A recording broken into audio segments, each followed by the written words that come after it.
Hi, everybody. Hopefully, over the last week or so, you took your time to think about your niche. And over the last several weeks, we've talked about what it takes to be an entrepreneur. We talked about the mistakes of the entrepreneurs. And we also talked about what it takes, some of the key components to starting up a pharmacy business.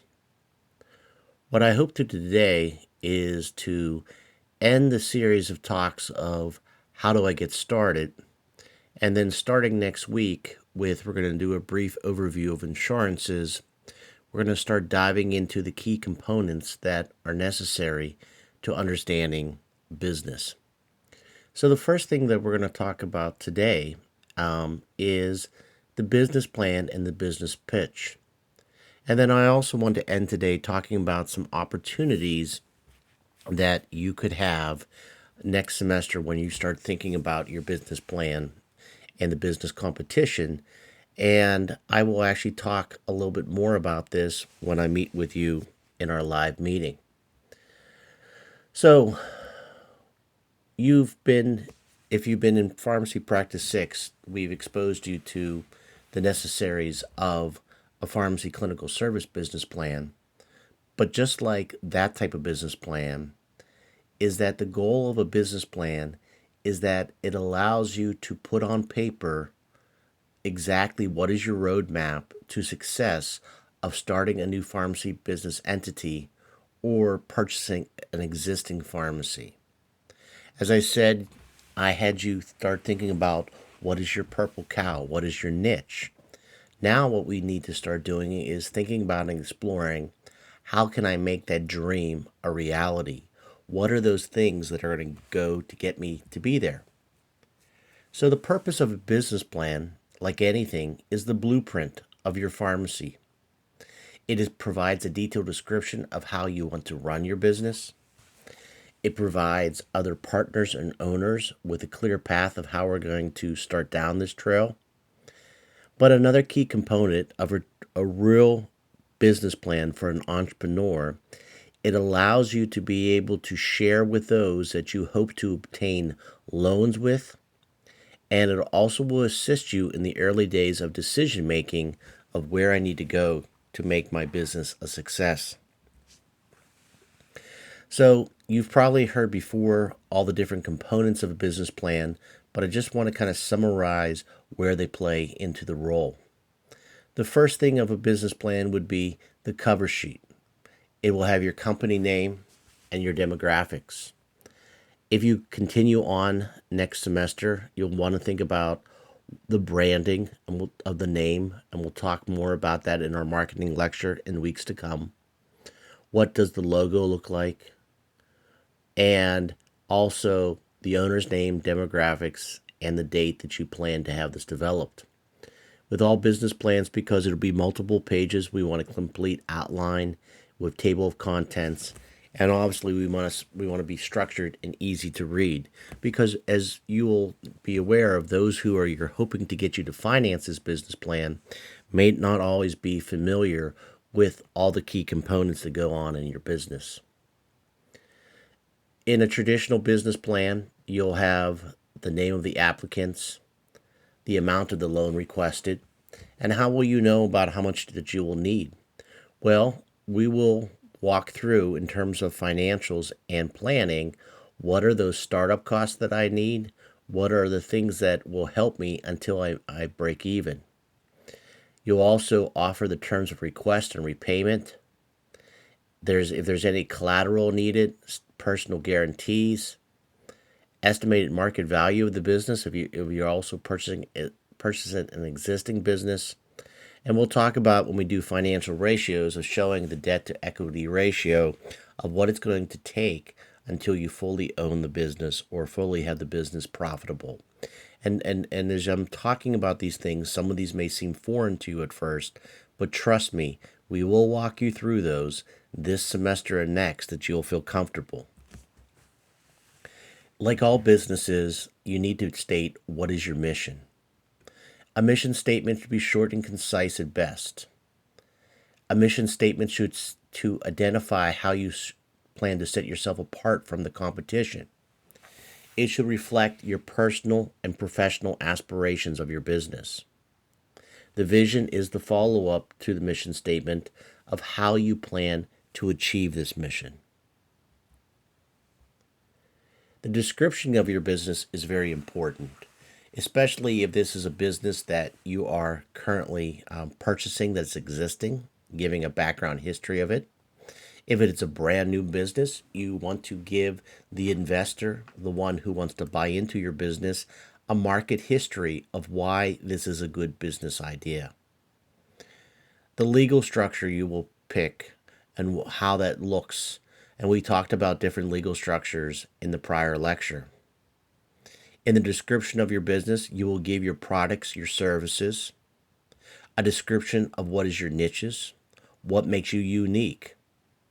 And so think about this. We're going to talk about in other times about what is your elevator pitch. If you had only a few seconds to go several floors with somebody who had no idea what your business is, how would you relay that?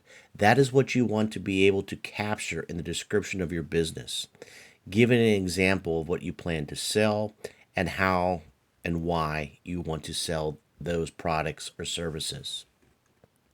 The description of your business should also give good detail of the location of your business, identifying the competition, the demographics, and the local marketplace, because your location analysis is going to be so important in analyzing how in developing your target market plan. We'll go into more detail about that when we go into marketing. You'll also list the owner and primary management structure. So having, a flow chart tree of who's in charge, who's responsible of what.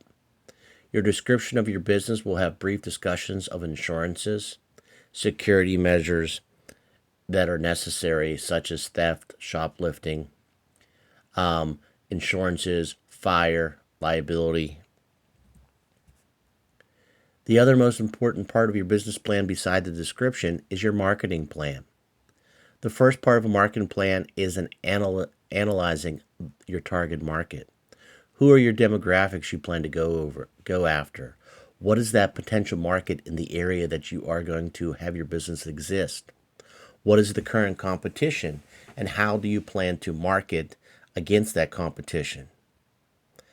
An analysis and plan of how the products or service will be marketed, promoted, produced, and sold is also necessary in a key marketing plan. What is needed to achieve marketing promotion plan and anticipated results? In your marketing plan, you'll share things such as the estimated budget for both materials and staff time. You'll describe how you plan to use your marketing plan to reach those of your target market, whether they're through traditional social media, radio, newspaper, flyers, websites, or some type of relationship marketing plan. And how do you forecast that your marketing plan will help improve and grow your business, at least in those first 3 to 5 years? You want to have that laid out in your marketing plan. You should also have in your business plan a detailed description of the store layout. A blueprint or floor plans is always important to share, both the interior and exterior. It doesn't have to be in finite detail as an architect, but at least should give a little structure of how that's going to look. The financial documentation. One of the things that we will go through in multiple lectures the remaining of this semester, and your final exercise you will do at the end of this semester, will be doing financial analysis. Financial analysis will allow you to project, future sales, short and long term. It'll be able to help you analyze what your expenses will be and what your resources you will need, especially in those early years of startup. There are lots of different ways to get resource data of what are potential expenses. NCPA, which represents Independent Community Pharmacy, is a great resource. They publish every year, and next week at the NCPA conference, they will actually be publishing out the NCPA Digest resource. there's numerous ways you can get some realistic estimations for services and expenses, and this will help you in forecasting your financial needs. Financial documentation will also help you do cash flow projections, budgeting. It'll help you do with inventory evaluation, what your square footage of rent, revenue, and net income is. And we'll talk in the future weeks about financial statements, pro formas, balance sheets. And trust me, every year when I teach students, and even myself when I first was starting, these seem like a foreign language. But I will walk you through baby steps. We will learn that financial statements. And even if you never come away with owning your own business, this exercise will help you in your own personal finance, hopefully, for you in your future career.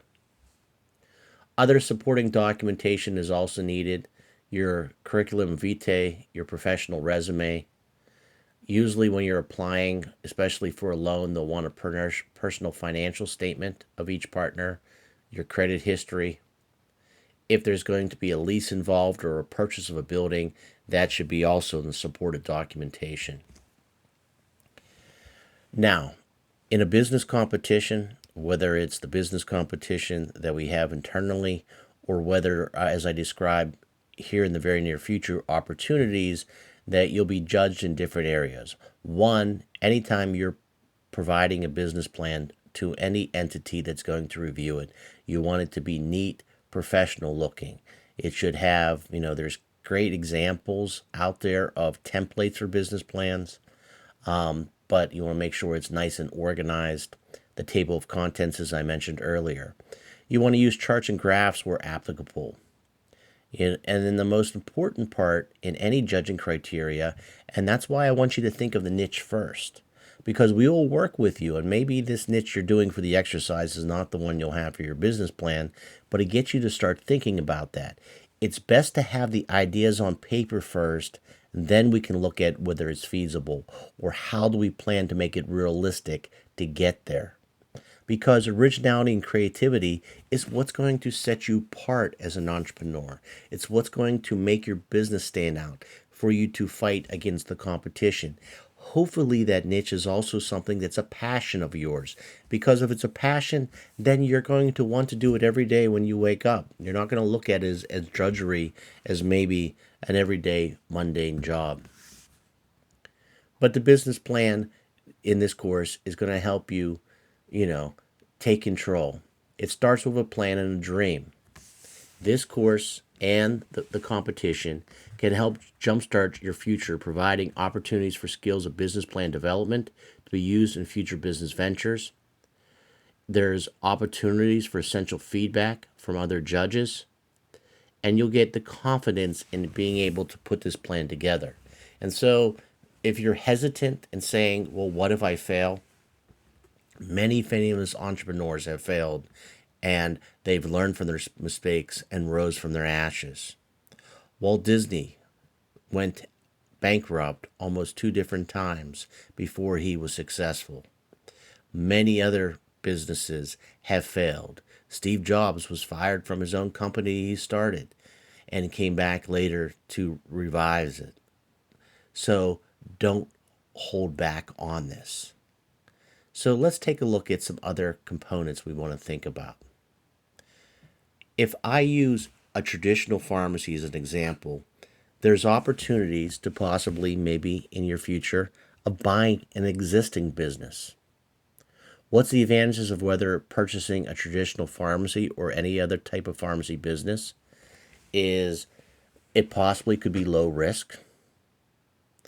You know what you're going to expect because you already see the existing business. There's no profit lag because you don't have to build a clientele, because you already obtain the customer shopping habits. And hopefully, if it's a successful business, there's goodwill already established that people come to rely on this business. There's disadvantages of purchasing an already existing pharmacy. That it sometimes can be more expensive because not only are you buying the assets of the business, which may include the inventory, the prescriptions, You're also purchasing the goodwill of that prior entrepreneur. And sometimes trying to evaluate what's at worth is can be difficult. We will go through at the end of this semester an exercise of how to evaluate a pharmacy. Just recently, I want to share a story that I had a former student from my entrepreneur class who just graduated about no more than 2 years ago reach out to me because he was approached by a pharmacist looking to sell their business. So we talked on the phone several times and we shared, some of the key points we had talked about in class. And then I referred him to, as I've always said, a good CPA. And things that this former student did was they got a copy of the last 3 years worth of financials. They did an analysis of the current business. And when they came to what they thought the business was worth, including the goodwill, what the owner was asking versus what it didn't make sense of what it was worth, was a lot higher priced. And so, unfortunately, at this time, for the former student, it didn't work out. But they were able to walk away from this deal feeling confident they did their work. And hopefully, either A, this current owner may change their mind in the future because there is opportunities for this business, or they'll learn from it in purchasing another business in the future. So that is the disadvantage of purchasing a pharmacy.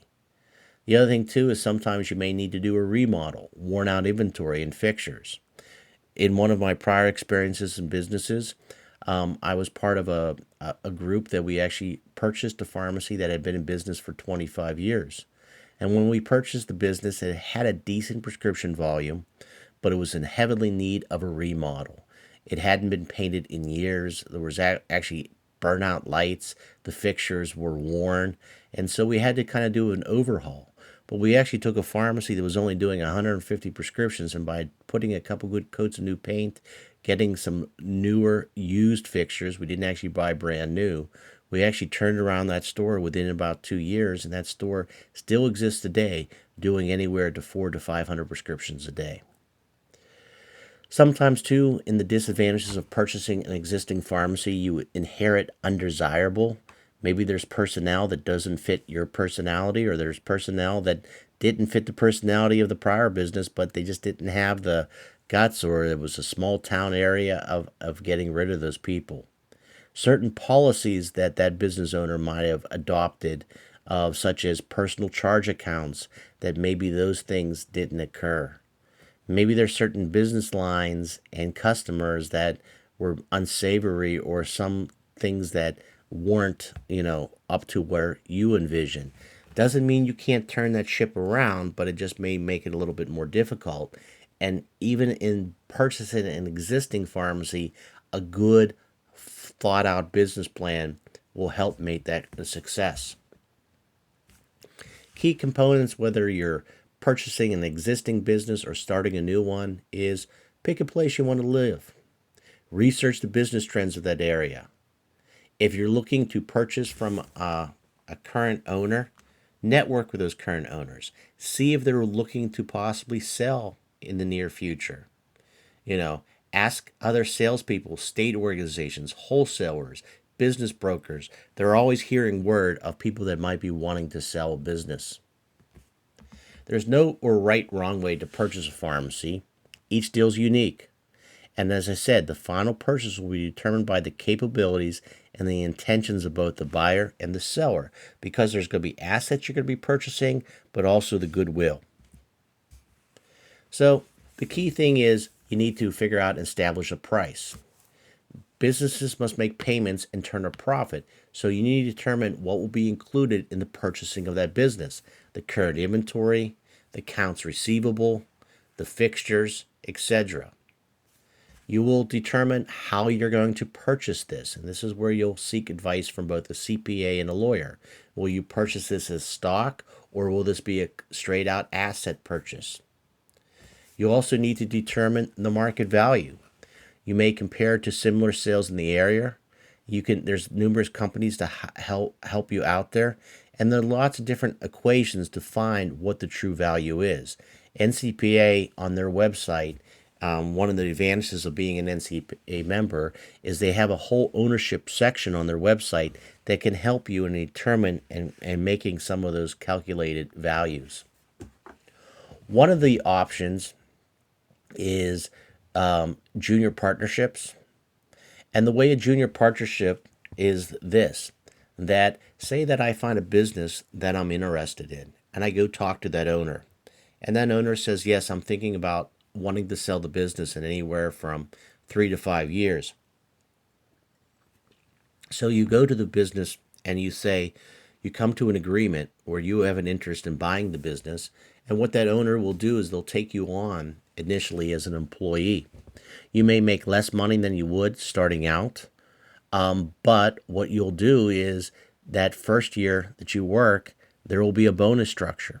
And you'll take that bonus and use that bonus to buy a portion of the company. And as I explained before in prior talks, each year you'll take the additional bonus plus what you own the company and take that profits to buy more.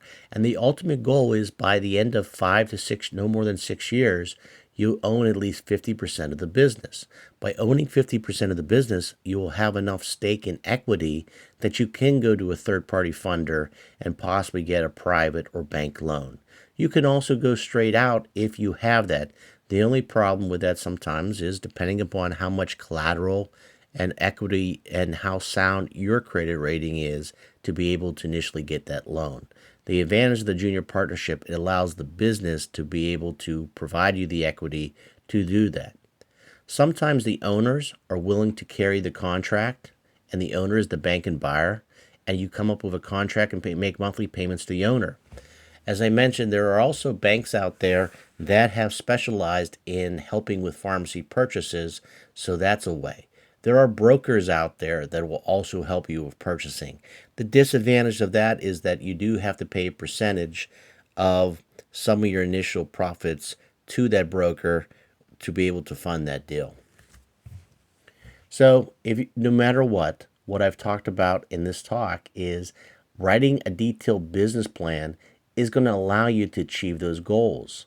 It's going to be used to to secure third-party investment, to reassure other business partners, and have an organized plan to follow. The thing about the business plan is it'll help establish a timeline. It'll help set dates, make lists, and delegate tasks. Because the other thing is once you write the business plan, you still need to have some flexibility because it will take a little bit longer than you think to close the deal. Some things that you'll do when you're purchasing an existing business, you'll do an inspection, you'll do an inventory count, there'll be finalized closing documents. During this time period, you'll have to change over licenses. You'll have to notice third-party payers that the business has changed. You'll have to establish new contracts with suppliers and wholesalers. You'll have to notify providers and patients of this change in business. And so these are all big steps.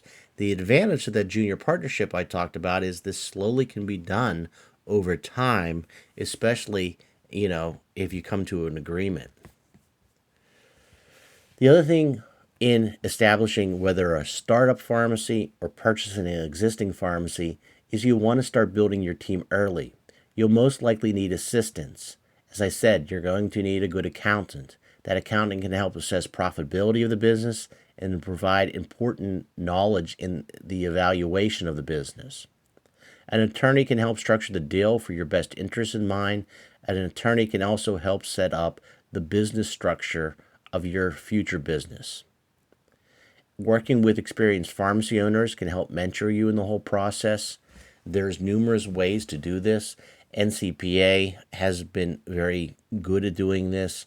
There are brokers out there that want to help people purchase pharmacies, and your wholesalers will also do that. So your buying groups, professional organizations, such as your state associations and NCPA, as I said before. And there are also different bankers out there. Live Oak Bank is a bank out of Virginia that specializes in pharmacy acquisitions. So that is the key things that you want to think about. And what we're going to do over the next couple of weeks, we're going to break down those components. We're going to start out with the financials first, and then we're going to go into detail of marketing, hiring the right employees, and evaluation of a business. Next semester, we'll go into some of the key management things that you need to know in running a business. And also during that time period, we'll be writing the business plan. Now, currently, right now in our class, there is 10 of you. Hopefully, a lot of you are thinking about continuing on to do this.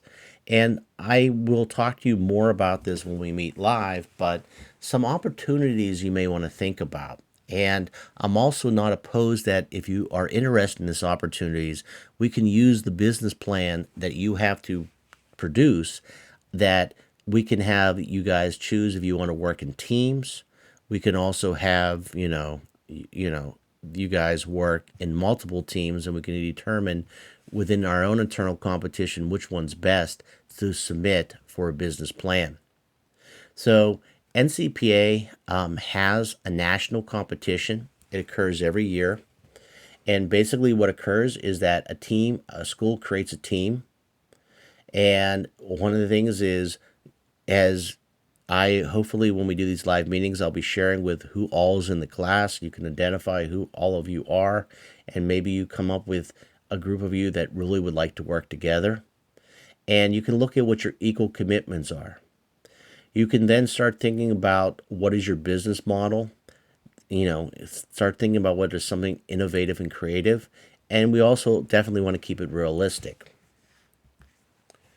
One of the things that in this type of business competition, you'll want to seek out help and experience. And so if you are looking for to develop a business that you may be already acquiring or a startup, I can team you up with current pharmacy owners that can help as external coaches along with myself. One of the things the business plan that the NCP asks is you create a realistic purchase or a startup plan. And depending upon what you want to do. In the past, a lot of NCPA business competition submissions have been purchasing an already existing pharmacy. In this business plan, you'll be working together to develop a mission statement, vision statement, and goals. By working in a group, you can divide and conquer. You can look at, somebody can work on the description of the business, the marketing plan, the financials, and supporting documentation. And as I said before, as we are working this semester to next, the NCPA National Business Plan Competition is not due until the spring. So if a group of you would like to work together as a group, I'm not opposed to that being your final product that will meet your requirements also for the course next semester and the concentration by submitting to the NCPA National Competition. The NCPA National Competition, I'm going to post on our Blackboard site this week some examples of prior winners. But during the competition, you'll do your research, you'll think about what your niches are, and you'll prepare to defend your plan. What happens in the spring, you submit that written business plan to NCPA. NCPA usually, we don't get all schools of pharmacy that submit across the country, but usually there's about anywhere from 40 to 50 schools. They will then grade those. They will also provide you feedback. So even if you don't make the final cut, they will provide you feedback. So it's a great external learning experience. There are 3 teams that will be chosen, and those 3 teams actually will present at the fall NCPA meeting. The winners of those teams will actually then, the winner will actually have money that will be able to be given back to the school. But the winners of the team actually have the ability to then actually take a trip to the multi-store conference, which is usually in the spring. And that conference is usually in some terrible places, such as, a lot of times, I think this year it's in Bonita Springs, Florida, in the middle of winter. Other times it's been out in Arizona. One year it was in Aruba. So there's multiple different places this multi-store conference goes. And so it's an opportunity that you will be rewarded for that. Another opportunity is the PPA business plan competition. This is known as Achieving Independence. It's a little less constraints that are required, but you still have to submit a business plan. The Achieving Independence is a competition, obviously, just like the NCPA one, to bud entrepreneur spirit. It was initially designed to allow pharmacy students who don't have formal entrepreneur trainings to start dipping their toes into the water and seeing. It's not as rigorous as the NCPA one. But trust me, going through this course, I believe and have confidence you could submit it to the NCPA one. It's not set in rock stone, but you would announce your participation on December 1st. If there's multiple groups, I can also talk to PPA that we can submit the names and tell them that in the spring, because this is not due to June 30th, we will only one team can come from the school. We could have our own internal competition to determine who will actually go. And once again, I'm not opposed of using this type of group process for your business plan to meet your requirements for the course, because you're still going to learn. What's required on the PPA business plan competition is that you submit actually a concept poster, which is due by the end of June of next year. And then at the PPA annual conference, which is usually at the end of September, and I didn't see the exact set date yet on the website, it is in Lancaster, PA, and it's always on a Saturday, is that you provide an oral presentation and giving your pitch for that. Some of the judging criteria that occurs both in the PPA and the NCPA is they look for things such as innovative concepts and creativity, the ability to implement financial information, being able to give your elevator pitch, describing your business, your services offered, what is your marketing plan, your finance summary and options, and any technology applications you hope to incorporate in your business and how you plan to budget for those. Before I talk about acquiring startup and finance, I just want to pop out here and show you an example of the business plan that won several years ago for the School of Pharmacy. If you take a look of this business plan, there's the initial pitch. There is, whoops, didn't mean to do that. There is the location analysis. Let me get this bigger. There is the location. Oops, sorry. A little technical. I'm having technology problems there. It gives a location analysis, the marketing, the services being offered, a financial summary, and any technology applications. And then actually this poster is submitted.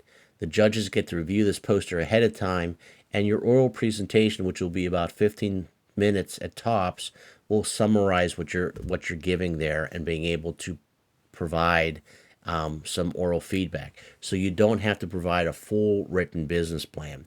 However, the NCPA one, you do have to do that. So, like I said, multiple opportunities. I'll talk to you about this when we have our live meeting.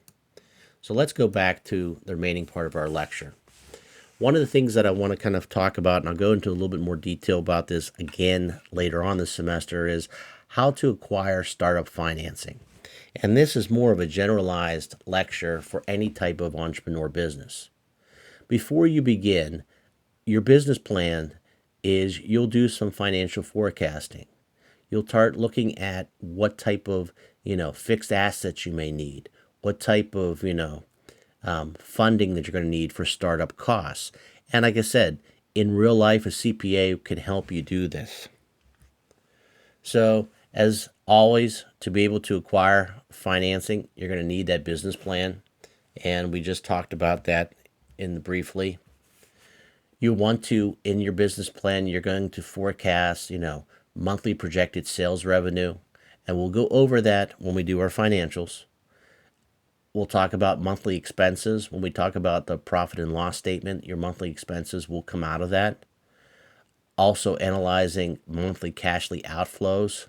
And so all of this will result in what operating capital you're going to need to operate your business. And so obviously, if I'm starting up from scratch, as I told you before, it takes anywhere from 18 to 24 months before a pharmacy can remain profitable. You will want to forecast how much resources I may need to help, build out the building, fixtures, and also a line of credit that's going to help me make payroll until I start making money. So in terms of working in capital finance, as I said, getting lines of credit, getting money to help operate the business till you start making money. Usually, when you get lines of credit, there's things such as you'll need personal guarantees. So, it doesn't mean that they're going to come after all your financing, but having some savings. The best thing that I can share with you that once you get out of school and you start thinking about, anytime you have an opportunity to purchase property, whether it's a house, condo, or whatever, that helps to establish your credit, you know, and, making sure you have a good credit rating is very important. As I said before, the facility, the equipment, the technology, the furniture, the fixtures, the vehicles will help determine what your capital need will be for fixed assets. Your list of your personal assets and liabilities. And so, like I said, if you're going for financing, they're going to want a personal financial statement of you. And this financial statement may look at any other commitments you have, investing cash in the business, any personal loans you may have, such as your mortgage, and pledging any personal assets as collateral. And that's why having a house, not that they're going to take away your house, but having some collateral of equity does help ensure that. And obviously, having a good credit report is very important, showing that, the most important thing what a credit report does, it shows that I can pay my bills.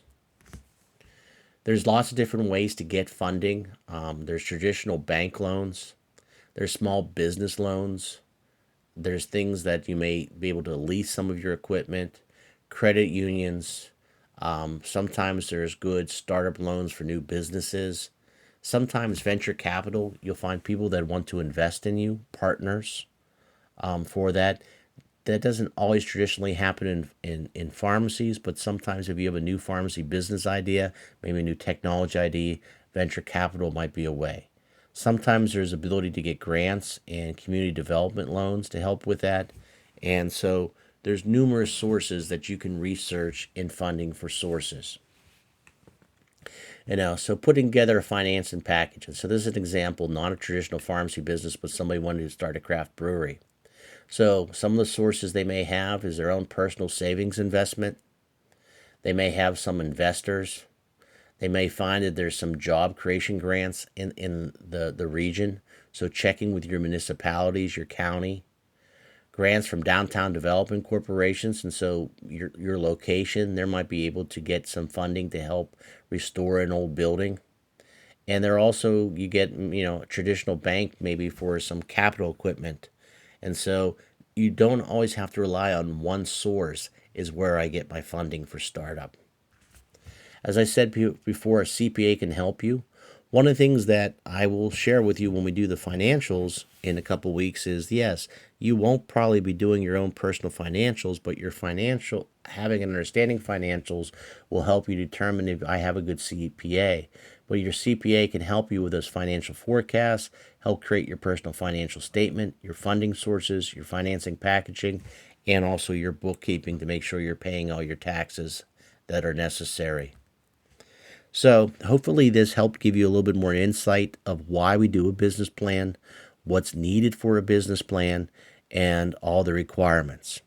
So I will be talking to you guys live here next week, and hopefully you have watched this video. Hopefully that you have thought about your niche, and we'll go and take a look at the sample business plans that I have posted on Blackboard for you to read and think about, where your interest might be and whether or not you'd want to maybe pursue as a group the NCPA business plan or the PPA business plan. Thank you very much, and I look forward to seeing you guys next week.